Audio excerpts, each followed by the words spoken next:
2020년 7월로 글로벌 금융시장의 하반기가 진행이 되게 됐고, 이 하반기에 글로벌 금융시장은 어떠할지 좀 조망하는 내용이 되겠습니다. 먼저 이제 살펴볼 내용은 바로 공개방송에서 여러 번 살펴본 바 있는 채권 가격 지수와 미국의 다우존스 지수예요. 2019년 8월 어떠한 금융기관도 어떠한 경제 경영 분석기관도 전혀 현재까지도 주목하고 거론조차 하고 있지 않은 글로벌 경제에 어마어마한 일이 벌어지게 됐어요. 2019년 8월 미국의 중앙은행 미 연방준비제도 이사회는 2016년도까지 미국 건국 이래 최대치의 보유자산을 가지고 있었고, 얘를 2019년 8월까지 보유했던 물량의 절반이 넘는 물량을 대규모로 매각하게 되면서 미 달러 시중 유동성이 줄어들게 되고, 대부분의 국가의 환율 제도의 근간이 되는 이 미달러 유동성이 줄어들게 되면 대부분의 국가들은 안정적인 환율을 유지하기 위해 자국 화폐 유동성을 줄여주게 되면서 2016년도 이래 2019년 8월까지 글로벌 유동성이 줄어들게 되고, 미달러 유동성이 줄어들음에 따라 미달러 가치가 강세를 나타나는 현상이 나타나게 됐어요. 근데 2019년 8월로 이것이 종료가 되게 됐어요. 조기 종료가. 그래서 2019년 9월서부터 무슨 일이 벌어졌는가? 돈의 가치가 하락을 하고 안전자산인 금이 됐던 위험자산인 원유가 됐던 돈의 가치로 측정되는 물건의 가격들이 상승하는 인플레이션 현상이 나타나게 됐어요. 인플레이션 현상이 나타나게 되면 국가경제에 부가가치를 창출하는 주체인 민간기업들은 이전하고 똑같은 물량을 판매하게 되더라도 매출이 증가되는 현상이 나타나게 되면서 기업 지분가치가 상승하게 됨에 따라 기업 지분가치에 수렴하게 되는 이와 같은 주가지수의 추세적 상승세가 나타나게 됐어요. 위험자산의 자산가치가 높아짐에 따라 반대로 안전자산에 속하는 채권의 가격은 추세적으로 하락하는 현상이 나타나게 됐어요. 그런데 이러한 하락 추세가 2020년 2월 중에 돌파가 되게 됐고, 그때 글로벌 금융시장은 정상 변동 범위의 하방 변동성이 1차로 2월에 나타나게 됐어요. 채권 가격이 박스권의 상단을 돌파하는 그 순간 글로벌 금융시장은 3월에 폭락이 진행이 되게 됐어요. 현재요, 채권 가격 하락 추세, 요걸 갖고 일봉의 가격 차트만 분석하는 기술적 분석가들은, 야, 채권 가격 지수가 하락 추세선 뚫었지 않습니까? 상승 추세 전환이 된 거예요. 이런 시절이 된 거예요. 이렇게 주장을 했지만, 그때 이제 말을 잘 섞지 않은 이유가 있죠. 뒤에서 이제 그 자료를 볼 거고요. 이와 같이 이제 일봉의 가격 차트만 분석하는 기술적 분석가들은 요걸 보고 이제 상승 추세 전환이라고 주장을 했지만, 다시 얘가 지우고 다시 이제 보여드리면, 얘가 하락 추세내로 다시 들어왔죠. 2월 같은 수준의 하방 변동성이 나타난 시기가 아니라는 것을 말해주고 있고, 이 3월 같은 폭락이 나오려면 얘가 여기를 이렇게 넘어가야 되는데 그런 시기가 아니에요. 그렇기 때문에 3월 같은 폭락이 6월, 7월에 나올 수가 없다는 것을 이 지표를 통해서도 직접 눈으로 확인해 볼 수가 있습니다. 그리고 얘를 제발 주봉, 월봉, 연봉, 왜 기술적 분석대가들이 만들어 놨을까? 써먹으라고 만들어 놓은 거예요. 보게 되면 월봉이에요. 주봉이군요. 주봉이에요. 보게 되면 과거에 이제 2019년 8월서부터 2019년 12월까지 채권 가격, 여기도 이 선 하나 찍어 놓고 반드시 지표값이 여기를 터치해야 돼. 아니에요. 넘어서는 기간도 있고 못 미치는 기간도 있고, 이와 같은 모자라기도 하고 넘치기도 하는 흐름이 진행이 되면서 하락 추세가 진행이 돼요.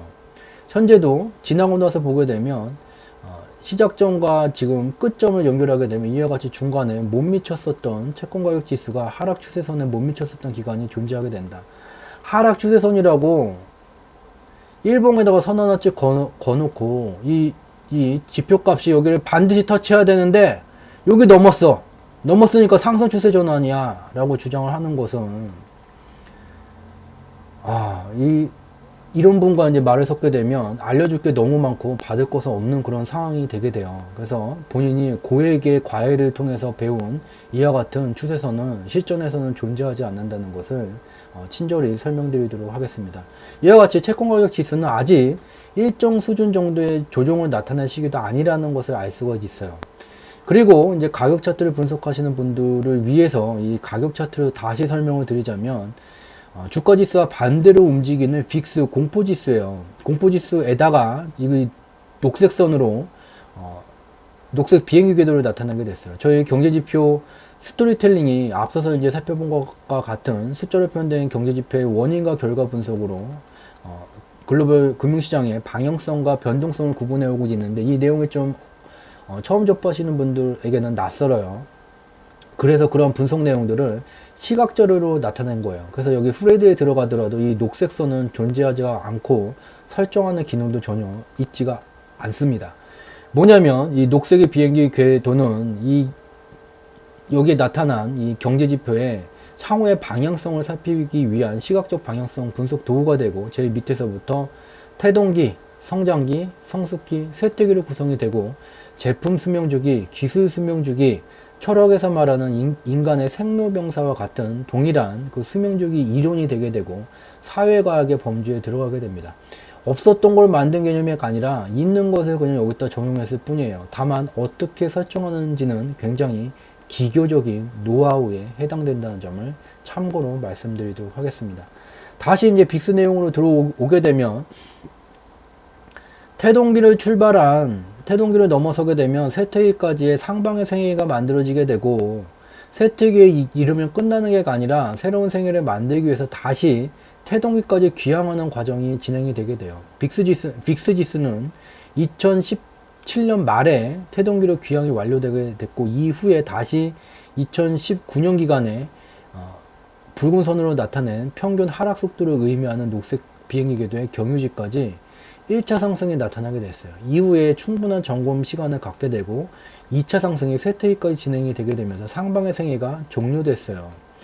그래서 남은 것은 쇠퇴기에서 태동기로 들어오는 경로가 남아있는 중이에요. 그렇지만 여기 중간에 나타난 이 붉은 선, 평균 하락 속도를 의미하는 경유지에서는 적어도 한 번의 반등이 만들어지게 되고, 얘가 반등이 만들어지는 기간이 앞서서 살펴봤었던 채권지수가 하락 추세를 넘어선다든지 박스권을 넘어서게 되는 그 시기가 되게 돼요. 일정 수준 이상의 주요한 금융상품, 주식시장을 포함한 금융상품들의 하방 변동성이 격해지는 시기가 되게 돼요. 근데 얘는 지금 여기 있어요. 어떻게 여기가 3월 수준이 넘어가는 급락이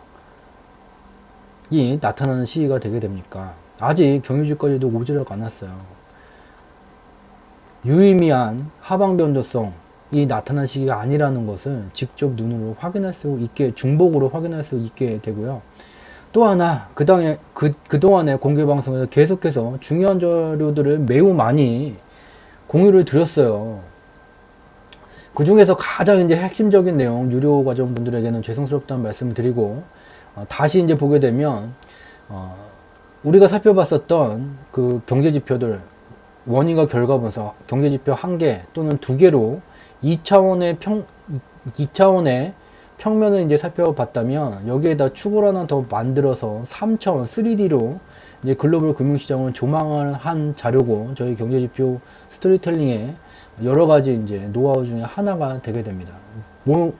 어떤 거냐면, 미국의 이제 대형주 지수가 경기부양 정책에 어떠한 영향을 받는지 상대 강도로 이제 나타나게 된 거예요. 그래서 이 지표가 하락하게 되면 경기부양 정책이 강화가 됐음에도 불구하고 이에 경제의 방향성을 수렴해야 될 주가지수의 상승세가 약하다는 것을 말하게 되고, 얘가 이제 상승하게 되면은 경기부양 정책에 비례적으로 주가지수가 연동되고 있다는 것을 의미하게 돼요. 우리가 주목해야 되는 것은 이 빨간 선이에요. 주식시장, 글로벌 금융시장과 주요한 국가지수, 주식시장이 폭락이 아무 때나 만들어지지를 않아요. 일봉의 가격 차트에 선 하나 긋고 글로벌 메이저 투자기금사들이 활용하지 않는 일봉에다 본인만 아는 선 하나 그어놓고 얘가 뚫었으니 상승 추세 갑니다. 얘가 엘리어트 파동이 마지막까지 왔으니 폭락이 나옵니다. 글로벌 기금 투자사들은 일본 기준으로 매매를 하지를 않아요. 그리고 본인들이 그어놓은 선을, 누가 여기다가 선을, 야 아무개가 여기 일본 차트에서 선 하나 만들었단다, 야 요거 맞춰고 매매를 해야 되겠다 하는 투자기금사가 존재하지를 않아요.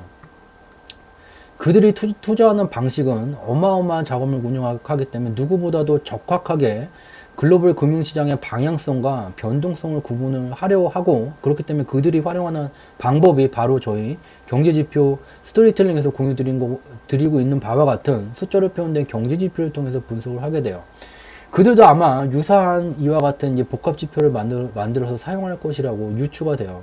저희가 사용하는 이와 같은 복합지표는 글로벌 금융시장이 폭락이 나타나는 시기나 아무 때나 나타나지를 않는다. 이와 같이 빨간 선까지 이 지표가 이르렀을 때만 폭락이 나타나게 된다는 것을 직접 눈으로 확인할 수가 있어요. 이미 2020년 3월에는요, 이와 같이 빨간색 선을 하회하는 수준까지 이 지표가 폭락이 나타났다가 얘를 이제 지금 지지 테스트를 하고 있고, 데이터가 이제 6월 22일까지만 제공이 됐기 때문에 그 뒤에 얘가 다시 이 위로 지금 올라서고 있다는 것을 알 수가 있죠. 이와 같이 3월의 급락 수준 또는 3월의 급락 수준을 넘어가는 폭락이 나타난다. 그런 시기는 여기였어요. 이 지표를 보게 되면 여기야, 그때는 여기고 지금 얘는 여기 있어요. 근데 어떻게 여기와 같은 폭락이 지금 나온다고 말하는 게 이 타당이나 하겠습니까? 그래서 여기서도 3월과 같은 폭락 나올 위치가 아니다라는 것을 직접 눈으로 다시 한번 확인할 수가 있어요. 여기까지 정리를 하게 되면 여전히 2020년 7월, 2020년 하반기에 들어온 글로벌 금융시장은 3월과 같은 3월 수준을 넘어가는 폭락이 나타날 시기가 아니라는 것을 여러 경제지표가 말해주고 있습니다. 그리고 2020년 7월이라는 기간을 넘어서 약간 이제 하반기까지 좀 조망하게 되면 바로 이 경제지표를 참고할 필요가 있어요. 선진국 지수에 들어가게 되는 미국 금융시장과 이머징 국가 지수의 이제 상대 강도를 비교를 한 거예요. 즉, 이 그래프가 위로 올라가게 되면, 이머징 국가의 금융시장의 상승세보다 미국의 뉴욕 종합주가지수의 상승세가 강한 것을 의미를 하게 돼요. 여기에 또 저희 경제지표 스토리텔링만의 특화된 시각적 방향성 분석 도구인 녹색의 비행기 궤도를 나타내게 됐어요. 제일 밑에서부터 태동기, 성장기, 성숙기, 쇠퇴기로 구성이 되게 되고, 태동기를 넘어선 지표값은 1차적으로 중간에 있는 붉은색 선이 평균 상승 속도를 의미하는 경유지까지 1차 상승이 진행이 되게 돼요.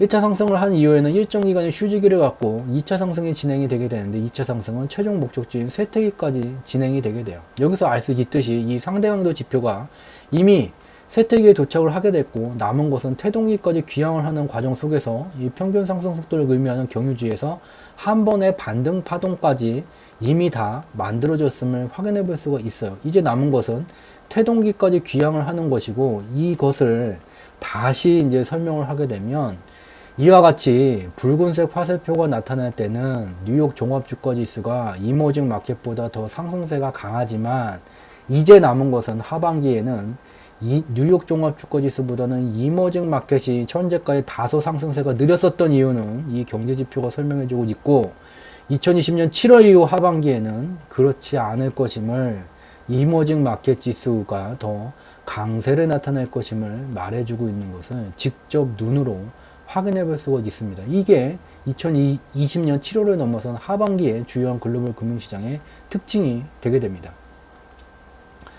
그래서 앞서서 이제 왜 중국 상해종합주가지수가 6월 30일부터 급등이 나타나게 됩니까? 중국의 설비 투자 경기가 개선됐기 때문도 아니고, 중국의 부동산 경기가 개선됐기 때문도 아니고, 즉 중국의 실물 경제가 2019년 코로나19가 발생되기 이전보다 더 좋아지고 있기 때문에 상해종합주가지수의 급등이 나타나는 것이 아니에요. 이와 같이 앞서 살펴본 것과 같이 이머징 지수에 들어가는 주요 국가, 러시아, 브라질, 중국, 대만, 태국, 멕시코 등등등등등등 국가들의 이제 이 글로벌 금융시장 하반기에 뉴욕 종합주가지수 앞서는 이제 상승세가 진행이 되게 되고, 그에 따라서 주요한 이제 투자금들이 이미 이러한 경제지표를 분석을 바탕으로 어마어마한 투자금들이 중국으로 들어가고 있고, 이러한 이머징 마켓을 선도하는 중국의 상해종합주가지수부터 급등이 나타나고 있다. 여기까지만 설명을 드려야 될 것 같아요. 뒤에 얘기가 조금 더 있는데 여기까지가 2부 내용이 되겠습니다. 녹색 검색 엔진에서 저희 경제지표 스토리텔링을 검색을 해 주시게 되면요, 여기 연관 검색어에 주상지라는 것도 같이 나와요. 먼저 경제지표 스토리텔링을 검색을 하게 되면 저희가 이제 월, 화, 목 기간에는 적어도 두 개씩 분석한 내용들을 올려드리게 돼요. 매우 좀 제한적인 주제를 갖고 분석한 내용들을 올려드리게 되고요. 또한 여기에 이제 연관 검색된 주상지, 주가를 상승시키는 경제지표 주상지를 누르게 되면 두 번째 걸 클릭하게 되면 주상지 카페가 연결이 되게 돼요. 여기에는 시황을 이제 올려드리게 되는데 저희 이제 공개 방송에서 진행하는 바와 같은 블로그보다는 좀 더 심도 깊은 내용들을 분석한 내용들을 올려드리고요. 그리고 여기에 메뉴에 좌측에 이제 무료 콘텐츠라고 되어 있는 곳에 이 주상지 매거진 현재는 더 이상 이제 발행을 하지를 않아요. 자료의 그 노출이 카피 앤 페이스트가 너무 많이 진행된 콘텐츠였기 때문에 더 이상 진행을 하지는 않지만 이 자료들을 보시게 되면 현재 공개 방송에서 공유를 드리지 않는 좀 많은 이야기들을 찾아가실 수가 있다는 점 참고로 말씀드리도록 하겠습니다.